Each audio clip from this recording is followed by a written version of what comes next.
లేని ఇల్లు కళ తప్పింది కనకం.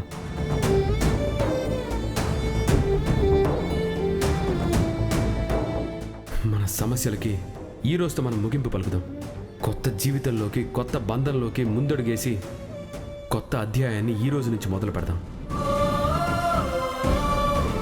కనుక ఇది నీ భర్తగా నేను ఆదేశిస్తున్నాను. నా పక్కన రాములు వారి పక్కన సీతమ్మలను నిలబడు. కనక మహాలక్ష్మి సమేత విష్ణు విహారిలా కలిసి కుడికాలు ఇంట్లో పెట్టి లోపలికి వెళ్దాం. నిర్భయంగా నిజాలు చెప్దాం. పద.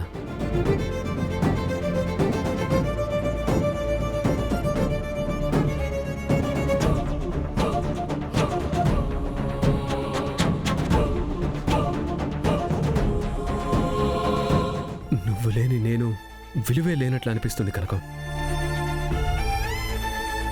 నువ్వు నన్ను మాత్రమే వదిలేసి వెళ్ళలేదు కనకం. నా ప్రాణాన్ని కూడా నీతో పాటు తీసుకెళ్ళావేమో. నన్ను నేను చూసుకుంటే జీవస్యవల్లా అనిపిస్తున్నాను.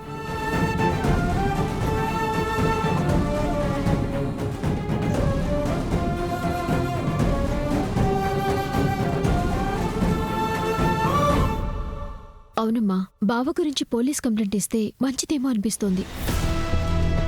అప్పుడు మన ఇంటి పరువే పోతుందే. మన కంపెనీలో పనిచేసే పని దానికోసం పిచ్చోళ్ల తిరుగుతున్న చైర్మన్ అని న్యూస్ ఛానల్లో, సోషల్ మీడియాలో అదే వస్తుంది.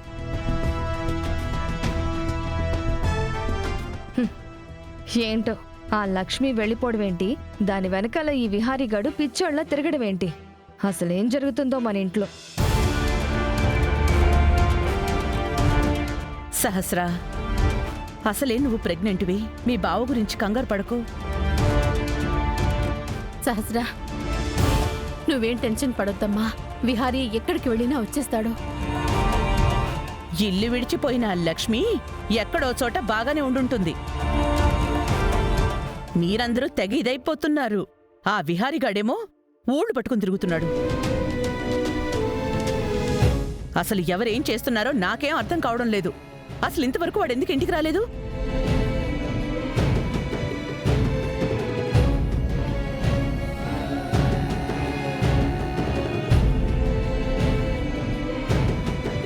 అమ్మా, విహార్ బాబు వచ్చారమ్మా.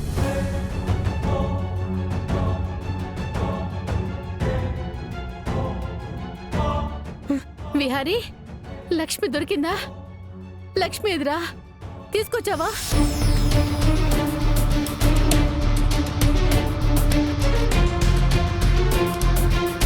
నిన్నేరా అడుగుతుంది.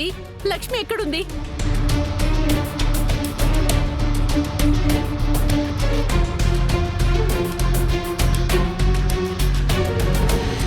ఏంట్రా విహారీ ఆ అవతారం? నిన్నేరా? మా మాట వినిపించట్లేదా?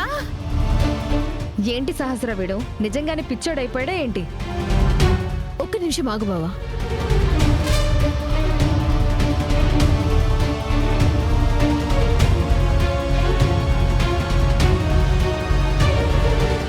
ఏంటి బావ ఈ అవతారం? నువ్వెలా ఉన్నది నీకు తెలుస్తుందా బావా? ఎందుకు బావా ఆ లక్ష్మి కోసం నువ్వు పిచ్చి పట్టిన వాళ్ళే తిరుగుతున్నావు? ఆ లక్ష్మి కోసం నువ్వు పడిగప్పులు కాయడమేంటి? అసలు లక్ష్మి ఎవరు బావా? మన ఇంట్లో ఆఫ్టర్ ఆల్ పని మనిషి, నీ ఆఫీస్లో ఉద్యోగి, అంతే కదా? దానికోసం నువ్వు ఇలా అయిపోవటం ఏదేం బాలేదు బావా.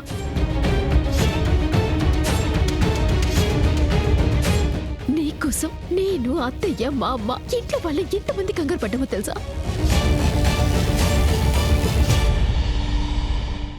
మేమందరం నీకోసం బాధపడుతుంటే నువ్వు ఆ లక్ష్మి కోసం బాధపడుతున్నావా? ఆ లక్ష్మికి నువ్వు నిరీక్షించేంత విలువ తనకి లేదు బావా. తనకసలు వ్యక్తిత్వం అనేదే లేదు. అది వెళ్ళి 4-5 రోజులైంది కదా, ఇంకా ఇంటికి తిరిగి రాలేదు అంటే ఎవడో పెద్దవాడిని వలేసి పట్టుకొని ఉంటుంది. సహస్రా, సహస్రా, సహస్రా.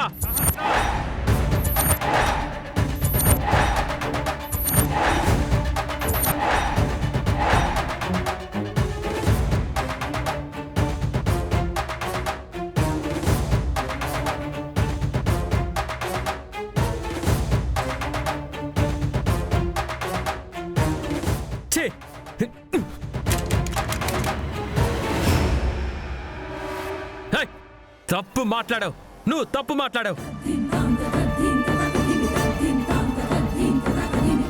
లక్ష్మి అలాంటి మనిషి కాదు. తన ప్రాణం పోతున్నా లక్ష్మి అలాంటి తప్పుడు పని ఎప్పుడూ చేయదు.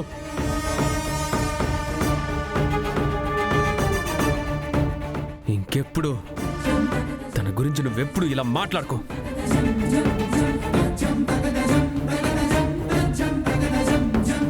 రే బిహారీ, ఒక పరాయి ఆడదాని కోసం నీ పెళ్ళం మీద చెయ్యెత్తుతావా? అది కడుపుతో ఉంది అని తెలిసినా తనని కొట్టడానికి చెయ్యేలా ఎత్తావురా?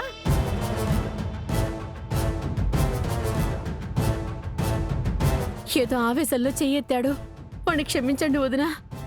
ఆవేశంలోనైనా నా కూతురి మీద ఎలా చెయ్యెత్తుతాడు వాడు? వాడి కోసమే కదా అది పెళ్లి చేసుకుంది. కడుపుతో ఉన్న వాళ్ళని ఎవరైనా చూస్తే జాలి పడతారు, అసౌకర్యానికి గురి కాకుండా జాగ్రత్త పడతారు. కానీ నువ్వు ప్రెగ్నెంట్ అయిన నీ భార్యని కొట్టడానికి చెయ్యెత్తుతావా?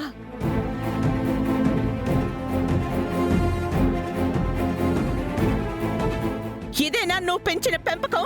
ఇదేనా నువ్వు నేర్పిస్తున్న మోరల్స్? ఎవరో బయట దానికోసం నీ సొంత భార్యనే కొట్టడానికి ట్రై చేస్తావా?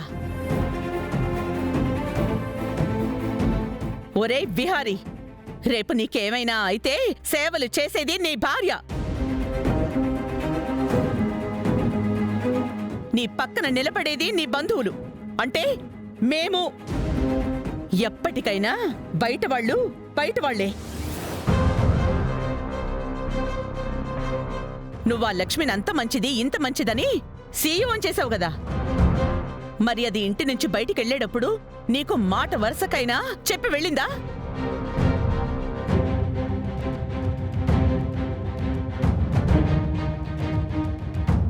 సరే, మీ అమ్మ ఆ లక్ష్మి అంటే ఎంతో పడి చస్తుంది కదా, మరి మీ అమ్మకైనా చెప్పిందా?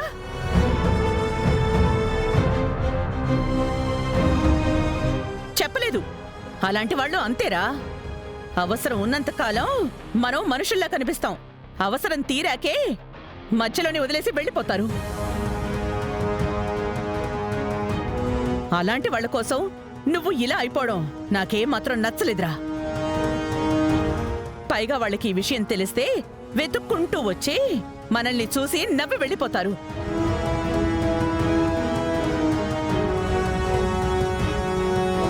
సహస్రా, నువ్వు రావే. ఈరోజు నీ మీద చెయ్యెత్తినవాడు రేపు చెప్పు తీసుకుని కొట్టేదాకా తెచ్చుకోకు. పద.